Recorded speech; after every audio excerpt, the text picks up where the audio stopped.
everybody, this is Peggy for CropStop.com, and today I want to show you the new release for May from Spellbinders, the page map set.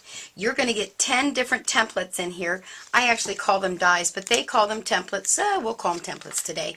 And they're tags and flags, they're called. I love this little set. It is perfect for card making for me. I will actually be using the big tag in one of my scrapbook pages. Let me just show you how neat some of the products are that we're going to be using. Well, I'm going to bring in one of my lifestyle embossing folders to use.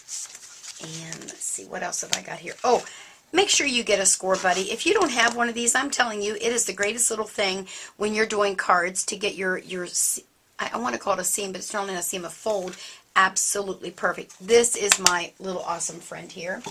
I'm going to use a little bit of Jenny Bolin ink and a little bit of Distress ink, and of course my standby memento we're going to stamp. Now some of the other things that I used to do this, I used my No More Shims mat, and I'm going to show you how I did that. Let me just show you the little projects I did. Here's the little tag. I'm going to bring this in a little closer so you can see. Is that too stinking cute? They're calling them flags, banners, whatever you want to call it. But I want to show you a really cool way how I was able to get that tiny little twine or twill right underneath there. So that's really going to be cool. So I'm going to show you that. And then I made this card. And along the bottom I did 5 different little scalloped edges there and put it on the bottom as my little ending to my card. Get that back in the screen so you can see it. And then this is the one I used with the tag on it. The tag is absolutely perfect for card making, and I'm actually going to do a little scrapbooking later, and I'm going to put that tag on there, so it's perfect. So you can use these things for a lot. Now, let's see, what am I going to show you first? Oh, I want to show you this. Take a look at the background. Can you see my little embossing right there? Isn't that awesome? Well, just about a week ago or so, let's see, maybe it was a little longer. Anyway, about a week ago, I showed a video on using the Quickutz Lifestyle Crafts Embossing Folders, and I don't know if you can see this. Maybe if I put the card behind it, I'm not sure. Anyway, it matches those little rickracs perfectly. So I pulled it out and put it on my back and just added more dimension, and just, I love textury things, so there, I got a little bit more on there. Perfect. Used a little bit of the red Distress ink, which I think is called Barn Door, around the edge, the Distress ink, and stamped my little verse right on there, so that's perfect. So I guess the reason I did that was for 2 reasons, because it made my card look really cute. The other thing was to remind you, don't forget to pull out some of your other tools that you have and put all these things together. So let's see, what do I want to show you first? I want to show you how I was able to cut. So let me move some things around, and I'll be right back. What I'm going to do is to show you how I cut the little label here. And when you're cutting in your Cuttlebug, and you'll have to look at whatever die cut machine you're using, you're going to use an A plate, a B plate, your piece of paper, your die with the blade part down, which is the raised end down. I always cut into my B plate because they're easy to replace, more so than the C plate. Then you're going to put your C plate on top, and then you're just going to roll it. Now I have mine sitting on top of my craft mat, so it doesn't always stick to the table, but there you go. Alright, now I've cut it, and I want to use the little embossing on there, so all I'm going to do is flip it over, right there, and then I'm going to bring in my No More Shims mat and sit right on top of there. Did you notice I flipped that over now?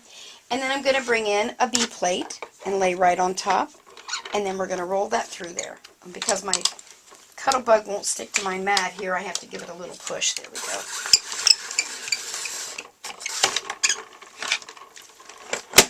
Move her out of the way, and I'm hoping that this is really going to show up nice.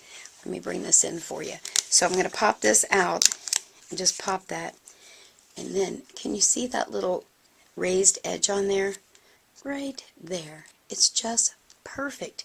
So that's how you emboss. So, oh, I'm going to use that for later. Oh, I like that. Okay, so that's the embossing of your die. So you cut and you emboss, which is awesome.